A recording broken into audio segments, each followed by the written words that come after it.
പ്രിയപ്പെട്ടവരെ, നമസ്കാരം.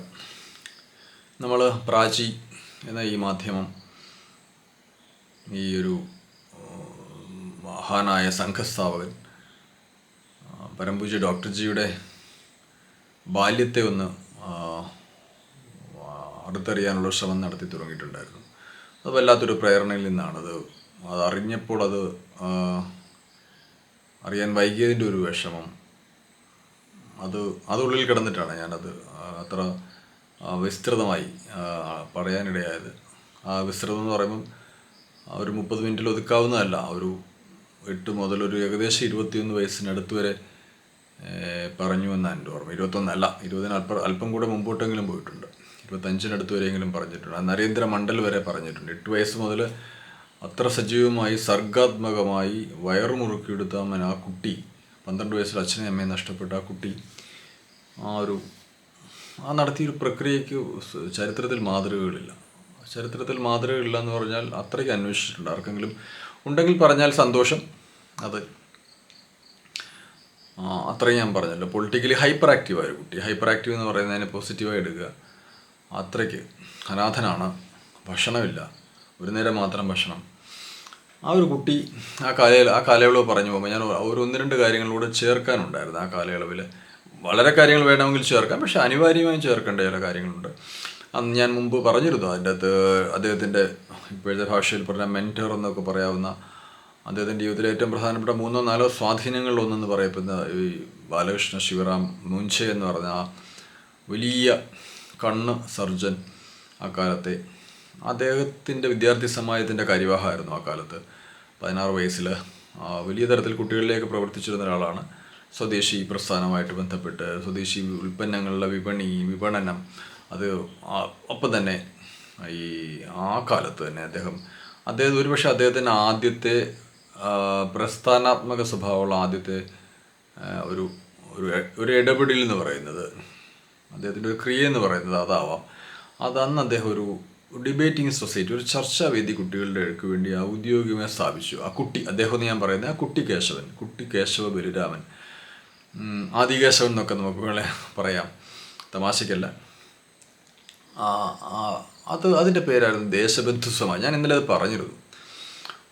സംഘ സ്ഥാപിക്കുന്നതിന് ഏകദേശം എത്ര വർഷം, ഒരു 1905 20 വർഷം മുമ്പത്തെ കാര്യമാണ് പറയുന്നത്. 905, 906 കാലത്ത് ബംഗാൾ വിഭജനാനന്തരമുള്ള കാലമാണ്.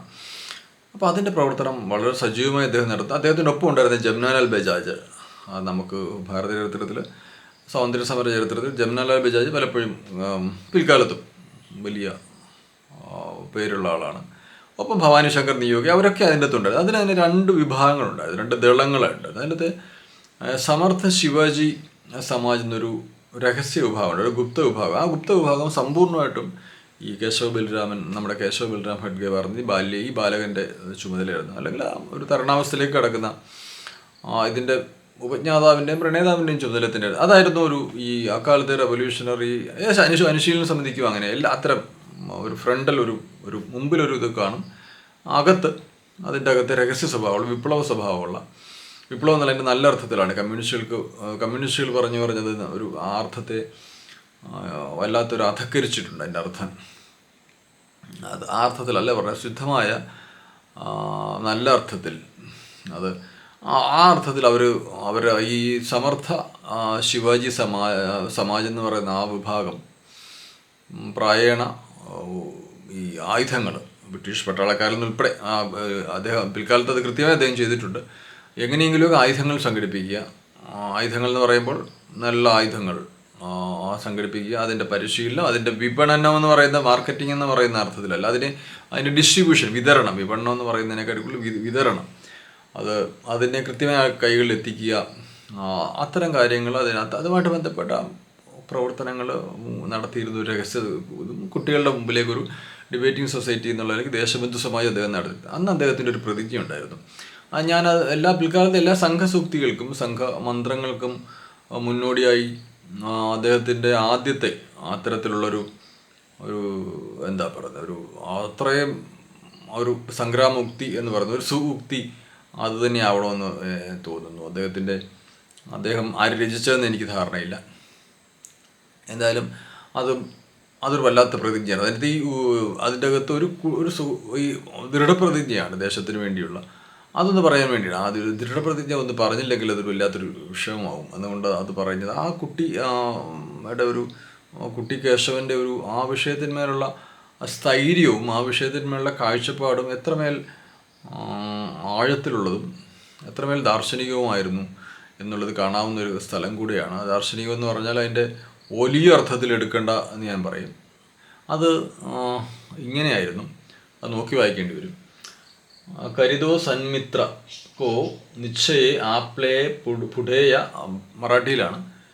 പന അർപ്പാണി ദേഹാസ് ദേശ് കാര്യേമി ജെ രുചെ ആപ്ന, അതാണ് മറാഠിയിലുള്ളത്. എൻ്റെ ഒരു സുഹൃത്തിൻ്റെ മുമ്പിൽ വെച്ചിട്ടാണ്. അത് ദൃഢപ്രതിജ്ഞയാണ്, ചെറിയ പ്രതിജ്ഞയല്ല. 16 വയസ്സാണ്. അത് താങ്കളെ സാക്ഷിയാക്കി ഞാനിതാ പ്രതിജ്ഞ ചെയ്യുന്നു, ദൃഢപ്രതിജ്ഞ ചെയ്യുന്നു. ഞാൻ എൻ്റെ ശരീരവും ആത്മാവും തനവും മനവും എൻ്റെ ദേശകാര്യത്തിനായി എൻ്റെ പ്രിയപ്പെട്ട ദേശം, ബിലവഡ് എന്നുള്ള വാക്ക് അതിൻ്റെ വരുന്നത്, അപ്പനെ എന്നൊരു വാക്ക് ചേർക്കുന്ന അവിടെയാണ് തോന്നുന്നു. അതിനായി സമർപ്പിച്ചു കൊള്ളാമെന്ന് ഞാൻ പറഞ്ഞ കുട്ടിയാണ്. എന്നാൽ ആലോചിച്ച് നോക്കും. വീണ്ടും ഞാൻ പറയുന്നത് കുട്ടിയാണ്. അവിടെയാണ് നമ്മളെ അത്ഭുതപ്പെടുത്തുകയാണ് ആ കുട്ടി. 16 വയസ്സിൽ ആ കുട്ടി അത് ചെയ്തിട്ട് അങ്ങനെ വലിയ സമാജത്തെ സംഘടിപ്പിച്ചു. 16 വയസ്സിൽ ആ നാഗപ്പൂർ ഭാഗത്ത് വലിയ തരത്തിൽ പേരെടുത്തു. നമ്മൾ പേരെടുക്കാൻ വേണ്ടി ചെയ്തല്ല. ദാരിദ്ര്യം, ഞാൻ വീണ്ടും പറയുന്നത്, മുൻചയുള്ളതുകൊണ്ട് ഭക്ഷണം ഉണ്ടെന്ന് പറയുമ്പോൾ 3 നേരം ഭക്ഷണം ഉണ്ടെന്ന് അർത്ഥമാക്കണ്ട. ആ കുട്ടി വലിയ അഭിമാനിയായിരുന്നു. തൻ്റെ ഇല്ലായ്മ അദ്ദേഹത്തിന് ഒരിക്കലും വലിയ വിഷയമായിരുന്നു. അദ്ദേഹത്തിന് മുമ്പിൽ അദ്ദേഹത്തിൻ്റെ അഗ്നി മുഴുവൻ രാഷ്ട്രത്തിന് വേണ്ടിയുള്ളതായിരുന്നു. അദ്ദേഹത്തിൻ്റെ അത്തരം ഉദ്ദീപന രസങ്ങളൊക്കെ അദ്ദേഹത്തിന് അത്തരത്തിലുള്ള ചോദനകളെക്കാട്ടി കൂടുതൽ സാമാന്യം നമുക്കൊക്കെ ഉണ്ടാകുന്ന ചോദനകൾക്കപ്പുറത്തേക്ക് രാഷ്ട്രം എന്ന് തന്നെ ചിന്തിച്ച ഒരാൾ, അങ്ങനെ തപിച്ചൊരു കുട്ടി. ആ കുട്ടി ദേശബന്ധു സമാജിൻ്റെ രഹസ്യ വിഭാഗമായ സമർത്ഥ ശിവജി സമാജിനായി രചിച്ച് കുട്ടികളാൽ പരസ്പരം സാക്ഷിയാക്കി എടുത്തിരുന്ന ദൃഢപ്രതിജ്ഞയാണ് സംഘ സ്ഥാപകൻ എന്നായ പിൽക്കാലത്തെ ഡോക്ടർ ജിയുടെ ആദ്യ ഇത്തരത്തിലുള്ള ഒരു ലിഖിത ശ്രമമെന്ന് തോന്നുന്നു. അത് ലിഖിതം അദ്ദേഹത്തിൻ്റെയാണെന്ന് എനിക്കിപ്പോഴും ഉറപ്പില്ല. എങ്കിലും അത് അദ്ദേഹത്തിൻ്റെ ആണെന്ന് സങ്കല്പിച്ചുകൊണ്ട് പറയുകയാണ്.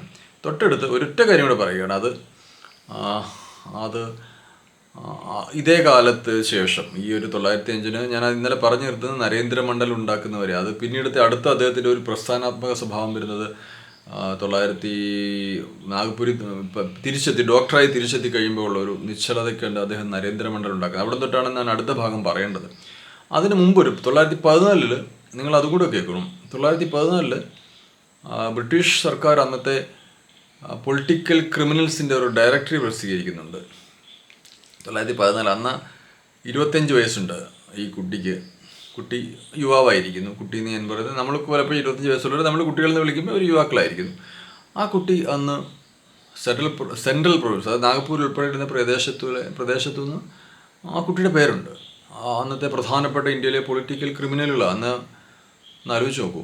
ഇതേ കാലയളവിൽ തന്നെ മറ്റൊരു കുട്ടി 1889 ഈ കുട്ടി കേശവ ബലരാമൻ അതിൻ്റെ വർഷപ്രതിപതയിൽ ഏപ്രിൽ 1 ജനിച്ചെങ്കിൽ അതേ കാലയളവിൽ നവംബർ 14 ജനിക്കുന്നൊരു കുട്ടിയാണ്. അതേ വർഷം തന്നെ 1880 തന്നെ നമ്മൾ അത് ശിശുദിനമായിട്ടൊക്കെ ആ കുട്ടിയുടെ ജന്മദിനത്തെ നമ്മൾ ആഘോഷിക്കാറുണ്ട്.